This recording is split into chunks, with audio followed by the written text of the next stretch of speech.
జరిగిన స్టడీ ప్రకారం దిబ్రూ సైఖోవా నేషనల్ పార్క్లో ఎకలాజికల్ చేంజెస్ అక్కర్ అవుతున్నాయి due to the presence of native and invasive plant species. Dibru Saikhowa national park is located in Dibrugarh and Tinsukia district of Assam state. And it is bounded by Brahmaputra river and Lohit river in the north and Dibru river in the south. దీన్నే UNESCO's biosphere reserve గా 1997లో దీన్ని designate చేశారు. And ఇనిషియల్గా white winged wood duck ని protect చేయడం కోసం ఈ నేషనల్ పార్క్ ని ఎస్టాబ్లిష్ చేశారు. ఫర్దర్ గా దీనిలో different types of native species కానీ ఇన్వేజివ్ స్పీసీస్ కానీ యాడ్ అయ్యాయి.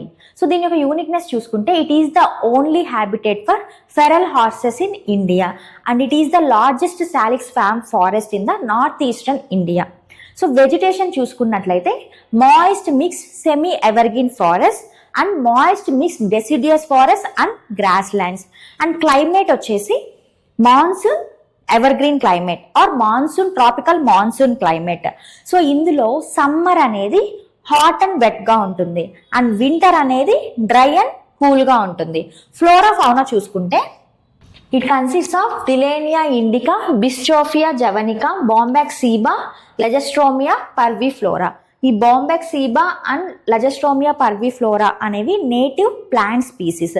దీనివల్ల ఎకలాజికల్ చేంజెస్ అనేవి అక్కర్ అవుతున్నాయి. అండ్ ఫౌనా చూస్తే tiger, elephant, leopard, jungle cat, bear, small Indian civet, squirrels, gangetic dolphins, slow loris, Assamese, macaque. ఇవి ఫ్లోరా అండ్ ఫౌనా. అండ్ దీన్నే important bird ఏరియాగా కూడా డెసిగ్నేట్ చేశారు బికాస్ ఇందులో 382+ ప్లాంట్ స్పీసీస్ ఉన్నాయి అండ్ బర్డ్ స్పీసీస్ కూడా ఉన్నాయి.